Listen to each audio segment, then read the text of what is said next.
You? I'm doing fantastic. I don't know who's going to be on the call with us. I don't know who's going to be on the call with us today. Oh, really? Yep, I've not heard from Kristen, so let's just you and I chat for a little bit and see what comes of it. Well, let's just chat. So hey, so tell me how it's going. It's going okay. I haven't been going into the office, which I've been working mostly out of my house. I need to get in the office a little bit more. Okay.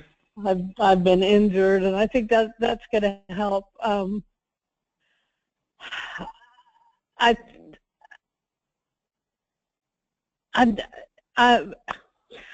won't say we're having trouble communicating. I just think we're not communicating quickly enough with each other sometimes. Okay. What do you mean by that? When I think if Tony's talking to people and I don't really know about it, and then all of a sudden I get an app or I just don't know the status, and I don't think I'm giving this kind of service he's wanting me to give, but I don't know about it. So it's not a big deal. I mean, I'm making it sound worse than it is. Right. I think it's all going to be. But I think you give a very valid point, and this is what I think a lot of people struggle with when they have disconnected pieces of the puzzle. You guys all operate as a team together, and the fact that you guys aren't next to each other or in the same room with each other does make it somewhat difficult. One of the things that I know that works really, really well is a daily team meeting every morning. Right. I mean, the daily team meeting for us is 15 to 20 minutes long. We go into it, we talk about the hot topics of the day, we talk a little bit about the things that we're going to get done, and then each of us has like a minute or two to talk, and we move on. When I was doing it with my when I was doing it with my pipeline, when I had my team with my LOs, it was we would sit in an office for 15 minutes. Everybody got 2 minutes to talk about the hot buttons for the day, or in this case, talk about the files. What's going on with this file, and you would go through every file that was actually in the hopper, starting with the ones that were the most urgent. The requirement, though, was you had to be prepared for it, meaning you had to have it figured out by the previous day. And what I ended up doing was my team always had a checklist. From the morning meeting, they would always have a checklist, and they would turn that checklist into me by the end of the day. And so by the meeting time in the morning, I had the checklists from everybody, so I saw what didn't get done, and those were where I started my conversation with. Right.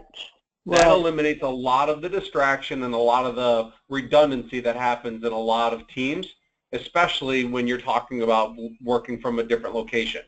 If you guys aren't doing a daily team meeting, I think you're missing out tremendously. I think that's an excellent idea. What's the pipeline look like for you guys? You know, it's starting to pick up, but it's not that great right now. When you say not that great, how many? Less than 10. I mean, we're only closing like 2 this month. Wow. Right. Yeah. Right. So. Well, how's it going with that? How's it going with the home IQ? I think he's making great strides. I don't think we've seen any fruits of that labor yet.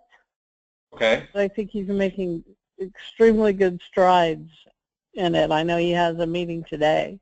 That's where he is now. But in between now and then, what's happening with the loans? I mean, is he actively pursuing any active loans? I mean, are you guys just reacting to the loans coming in, or is he spending, or are you spending, or is Les spending any time originating any loans? I've been originating a couple. Okay. And I think he's just reacting to the ones that are coming in from his realtors. I don't know that he's actively sitting with realtors. He could be. I don't know. Okay. Okay. Let's talk about your ability to bring loans in, because you obviously get paid more on the loans that you originate, correct? I hope so. I'm supposed to. Okay. We'll see. All right. All right. I'm going to give you a suggestion. Okay. I think what you would be smart to do is to connect with, because I can't imagine you're working 40 hours a week. I Right. just don't. I don't see that you're spending 40 hours a week processing and being a loan partner, not processing, but being a loan partner Right. for all this pipeline. Have you collected a list of contacts that you've established over the years? Do you have that list? I've started working on that this week. Okay. Actually, yes. What I would like to see you. What's that? Go ahead. I worked in a corporate office for like 8 years. And okay. When I moved here, I processed. I didn't originate. Okay. And then I worked for Open Mortgage. I don't know if you've heard of them. I've worked for them for 8 years. Okay. And then I worked for an attorney closing, and then I started that I was managing an office. And so I really haven't done a lot of originating. I don't have a lot of realtor contacts, but I have a lot of client contacts. You don't have a lot of realtors, but you got a lot of clients? Right. Okay. Here's what I would tell you to do. This is a very simple strategy, and it works really, really well. I would go through the list of clients that you have, and I don't know how many. What's that? Oh, I think Kristen's on the line as well. Hey, Kristen. Yeah, I'm here. Hey. Hi, Kristen. Hi there. So my suggestion, Linda, is this. However many clients that you have, that you have contacts of, go through them, and I want you to rate them A, B's, and C's. Okay.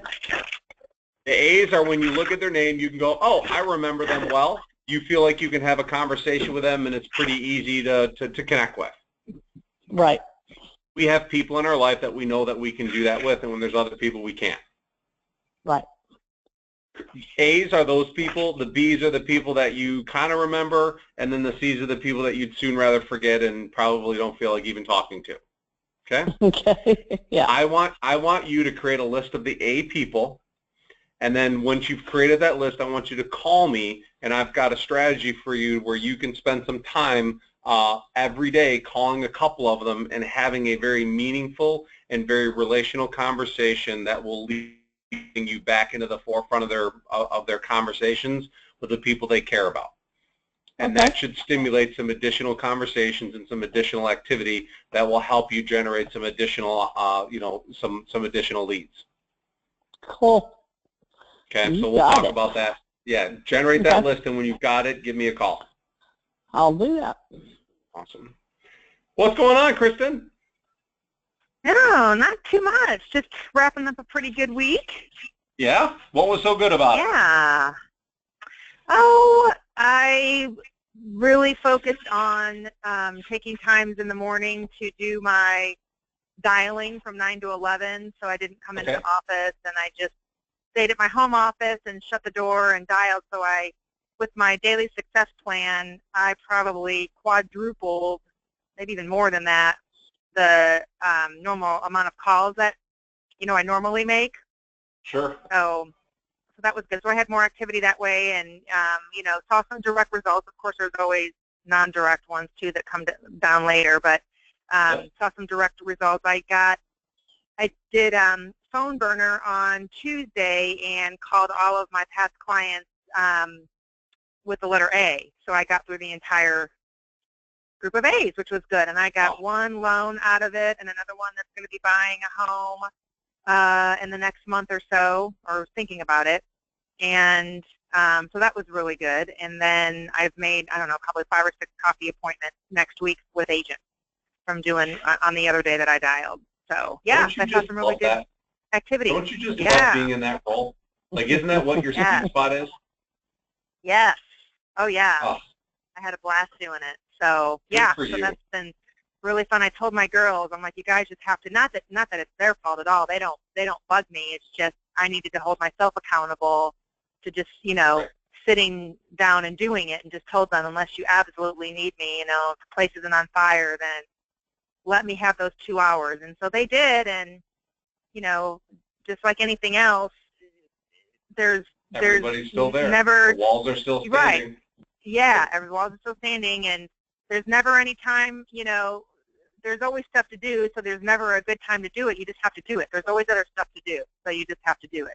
You're never going to find that right time. So yeah, so that was a good success for me, and I'm just trying to keep that momentum going.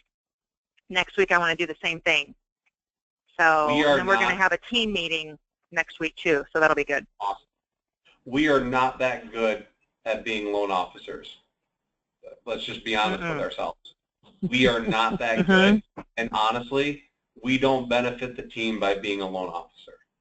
We talked weeks ago about staying in our lanes, and the truth is that when we don't stay in our lane, we actually hurt our team more than we help it. And the problem is that I think a lot of times we tend to micromanage our team because we think we know best, we think we care more, we think we can do it better than anybody else.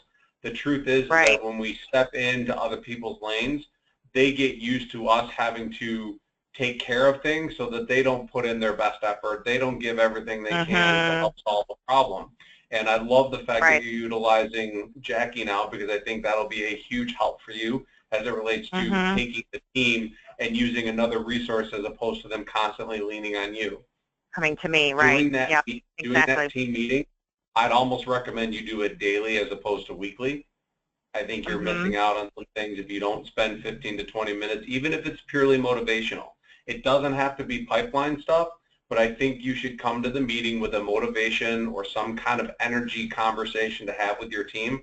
And Kristen, you are a plethora of energy. You have more energy than most people, and to be able to sit down, especially with Sean, who's not in your office, you would be far better served to engage with her on a daily basis, just to talk about stuff, not even about business or files.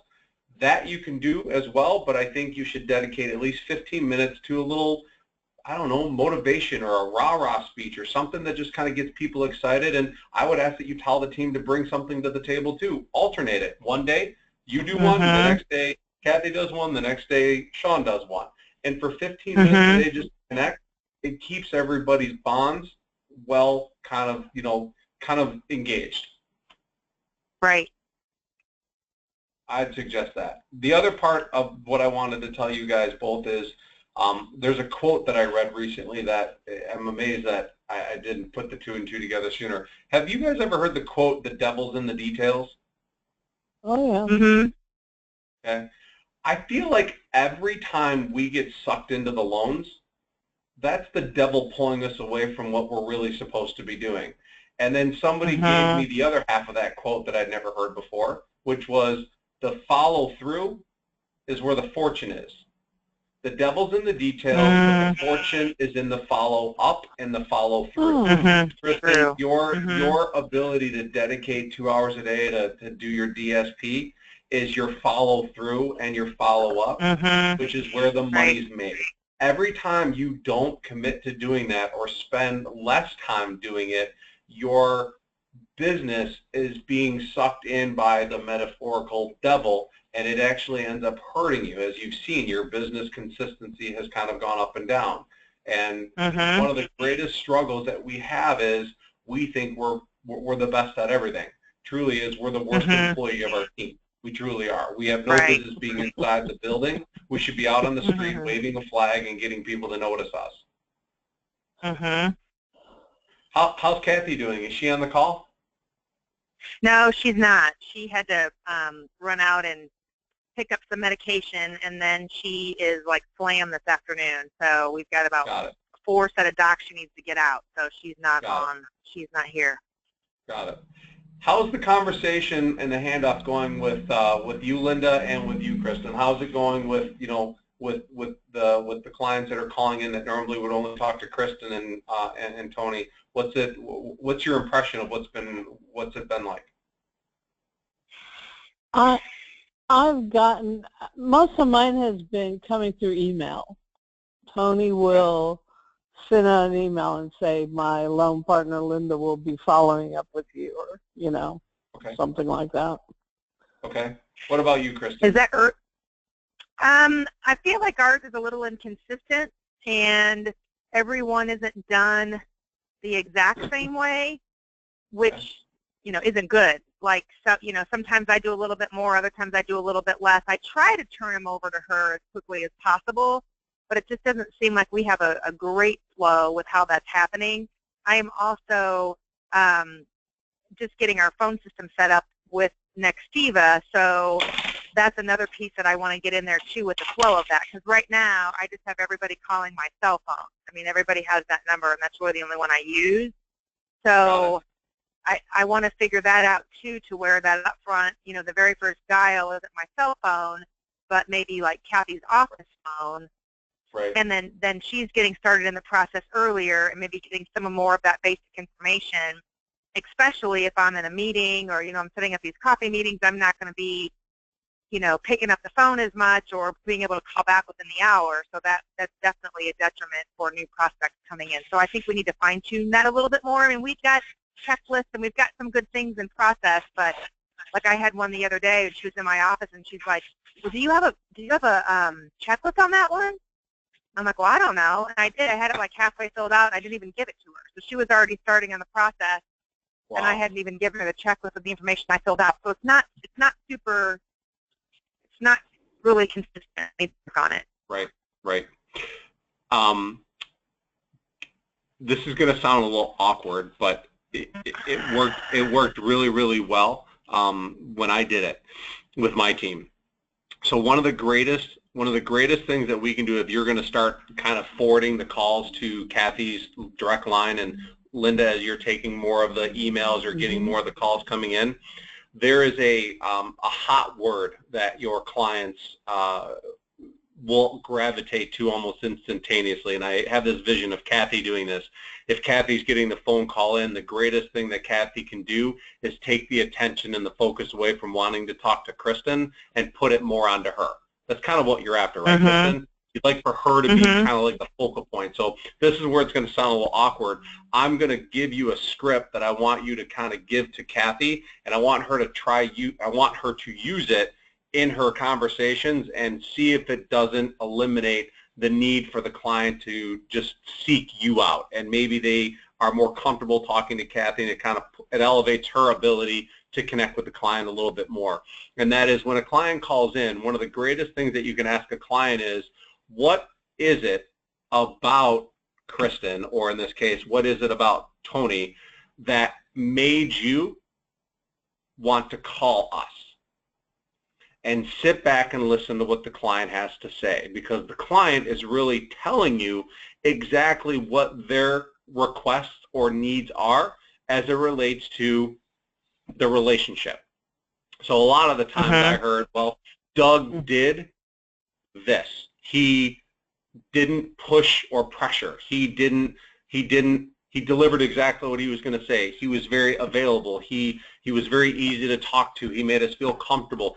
I would get laundry lists of things about me that other people have said, which if Kathy was on the call with the client would then go, that's amazing. That's that's probably the most, whatever it was, that's the most, or that's number one quality about Kristen that we hear all the time. That's one of her greatest attributes. We're so happy that we get a chance to work with somebody like you who recognizes that. And what that does is it puts you on a pedestal, but it gives Kathy a chance to connect with that borrower about something that they have in common, which is everyone knowing who you are.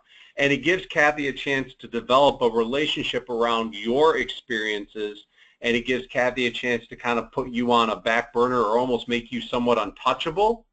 And it gives you a chance to be more of the doctor in the dynamic as opposed to being the doctor, the nurse, the receptionist, and so forth.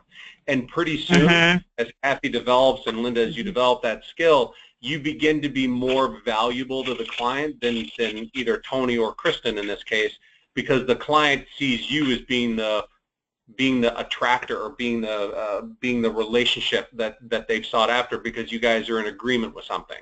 And it's a very, very subtle conversation, but it's a very powerful tool. Yeah, be sure and get a copy of that script too, please, sir. Yeah, I'm going to send you. What I'll do is I send you I sent out a text. Kristen, do you get that text? Do I have you on that text list every morning? Yeah, you do. It's on that text list. I think I sent that out today, didn't I, or yesterday? Yeah, I can't remember what the one was this morning, Okay. Hey, but I can look. Yeah, Linda, find what's it. your cell phone number, sweetie? It's 512 Uh-huh. 468 Uh-huh. 1427. Okay. But this should help. This should help with the consistency, because one of the things that you could hold Kathy accountable to is you would like to know from her what the client has said about you before you talk to them. Mm-hmm. Because now it gives you an angle to pick up the phone and be like, oh, hey, Mr. and Mrs. Johnson, this is Kristen. I hear you were referred by so-and-so. That's awesome. Man, I am so proud to be able to work with you guys. We really strive at, and then you fill in the blanks with whatever Kathy provided you. And it puts you Mm-hmm. in a place of being more, what's the word I'm looking for, more consultative and more of that Mm-hmm. air of being elevated beyond just the daily activities. Because the reality is, as long as you're perceived as being the manager of the shop, you're going to be sucked into these loan level details. And so what I want you to do is only focus on and spend time on the relationship and how you can leverage it for future opportunities, and get the meat of what the conversation is about, which is what they feel about you and who referred them, and connect with them on that, and then stop. You literally should spend no more than 15 minutes on the phone with these people, and Kathy should be able to handle it from the rest of it. And you shouldn't have to have a conversation about income and assets and W-2s most of the time. That's where I want to see you get. That was why I wanted this call with everybody in on your team, because eventually you're going to spend very little, if any, time with your clients, except to continue maintaining that relationship and learning about what's happening, and through your update calls through the process. I don't want you doing it anymore. I would rather have you never talk about what the required documents list is, or ask them what a W-2, or just get into any of that stuff. That's the goal. And I think it starts with Kathy kind of putting you, and Linda with Tony, putting you guys on these pedestals to where they're not really going to talk to you about loan level details, but I am. But here are the things about this client, Linda or Tony or Kristen, that they've said, here's where I think you can connect with them. And it teaches them how to connect with the clients, as well as giving you a chance to not get sucked into the loan level details. That makes sense, or is that just kind of out there for you guys? No, it makes perfect sense. So I'd like to see that consistency happen, and I think if we gave Kathy, if you gave Kathy the benchmark of, I need you to have this conversation with every client, show her the text, make sure that she provides you with that information before you talk to any client, and I guarantee you, you'll find more consistency, and you can start to let go of having to deal with all the little details, because that simple conversation creates a bond between Kathy and the client if she's able to follow through the conversation and to really make you look like the superstar. I don't know. Yeah, I mean that's going to change completely, because right now, again, my cell phone's what they're calling first, you know? So I'm talking to them first, engaging them, and then passing them on to Kathy. So that's, you know, that would make sense with this perfect timing with us getting this phone system and everything, because that's going to change. So the simple script of doing that is Kathy's #1 responsibility with every call that comes in that's a referral. And it's such an easy conversation, and it leads to so many great communications after that, because you share a common interest, which is why we all like Kristen, and why the Bauer is about to like Kristen. And you can call the client up and go right for the heart and go, yeah, we really pride ourselves on being on time, or following through on the details, and being available, and making sure the team, and you don't even have to get into all the other frogging stuff that goes on if you really don't want to. And that simple call creates such a high level of value, because you're subconsciously pulling out what they're looking for. Right. I mean, if the client said, I hear Kristen gives the cheapest rate on the street, Kathy's going to give that to you, and you're going to go, ooh, that's not what I want people to remember for. Right. But when you call the client, you can be like, listen, we're the cheapest rate on the block. Tell me what you got, and I'll match it. But it goes to all the other qualities about you guys that are important. And so those things are really great to hear. So it feeds your energy, but it also gives you a chance to be very, very surgical with your conversations with the client, so you don't have to spend a time on the phone.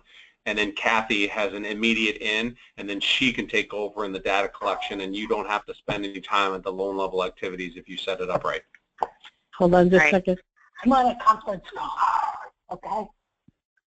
I told you you'd show up, Doug. Yeah. Oh, and in all fairness, that was my soapbox for today. That was the one thing that I had that I wanted to share with you guys for this week. Kristen, do you? And I know Linda's got to go, but Kristen, do you have anything you want to chat about today? Thanks, Doug. See you, Linda. I'll send you the replay, and I'll text you that. I'll text you that script. Perfect. Thank you. Okay. Bye. See ya. Have a great weekend. Bye bye. You too. Bye, Kristen. All right. Bye, Linda.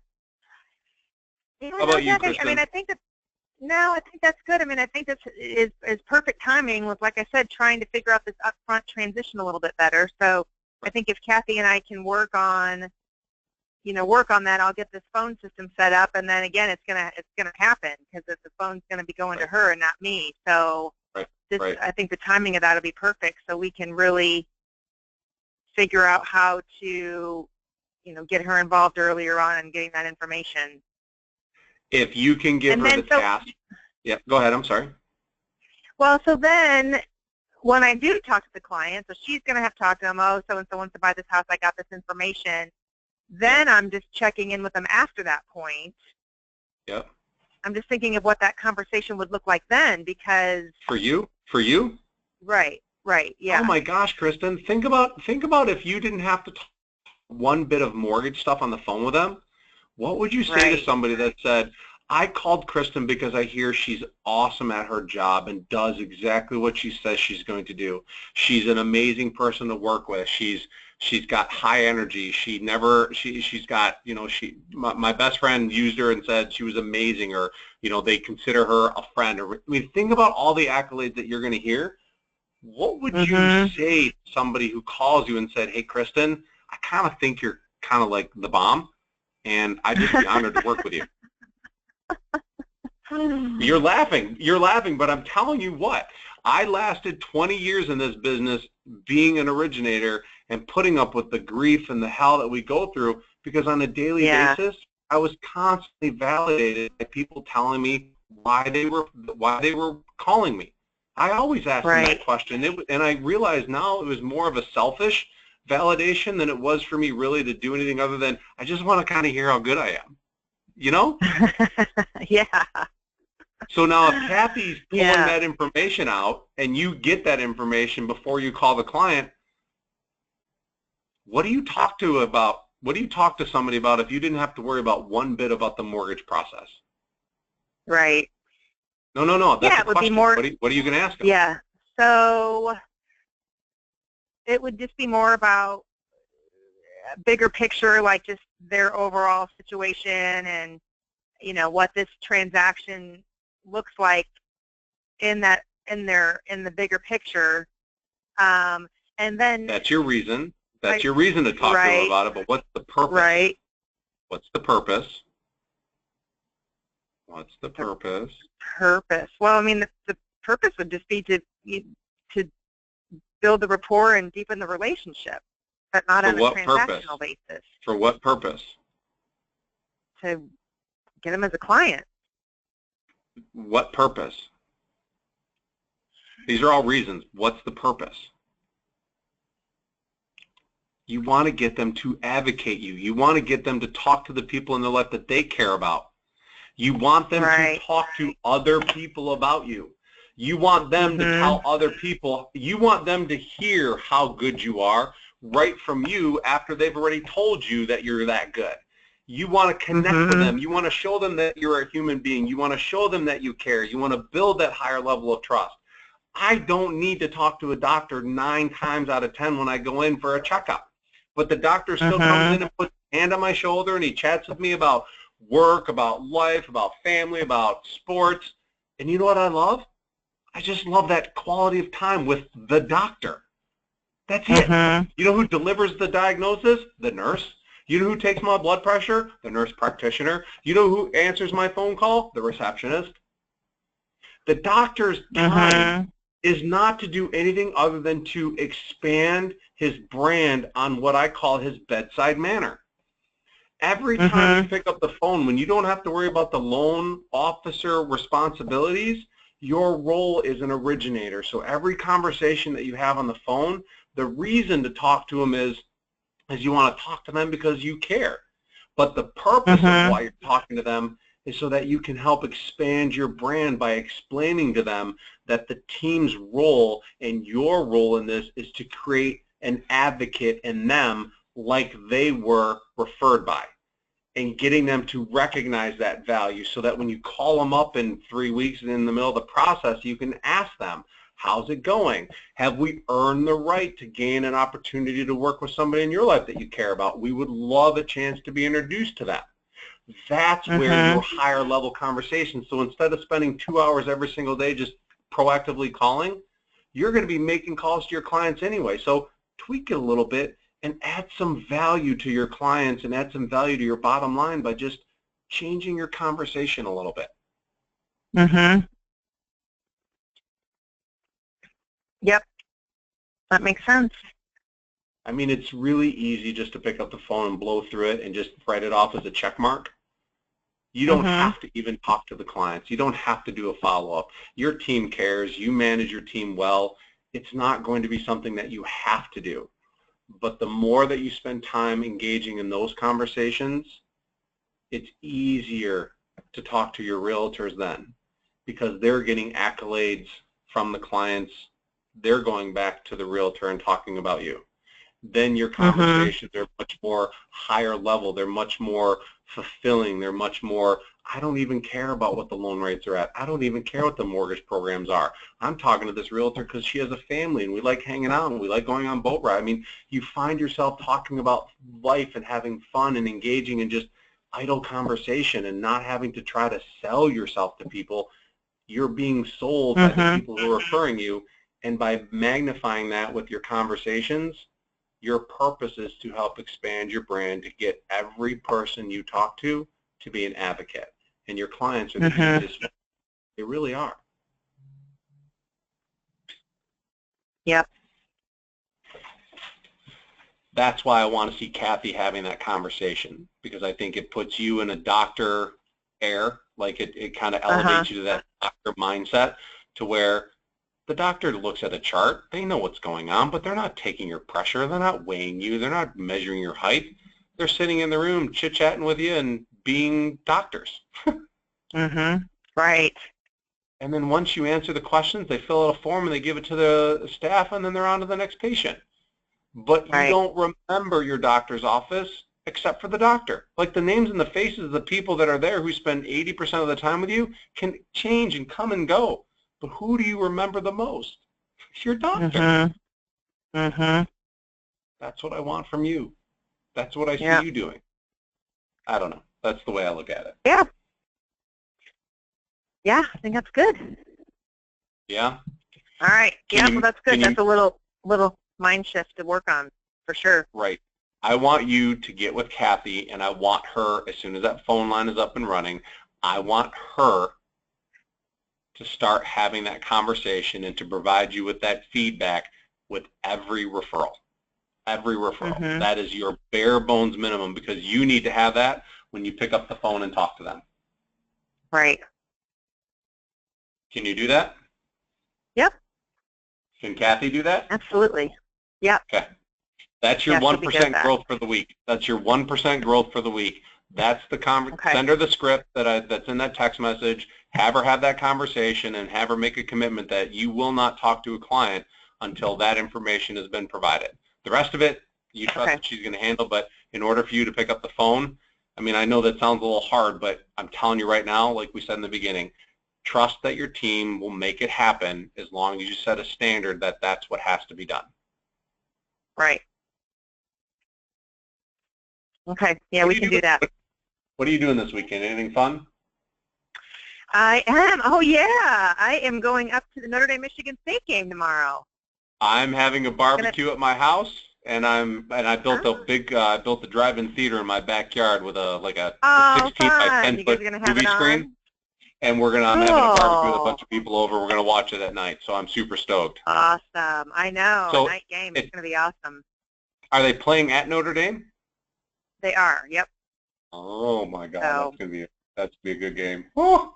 I know. It's going to be awesome. So I'm meeting an old girlfriend up there. We're going to tailgate with her. I don't think we're going to go into the game, actually. We're just going to go tailgate. My mom lives 20 minutes from the campus, so we're going to go up and see her and go tailgate. And, yeah.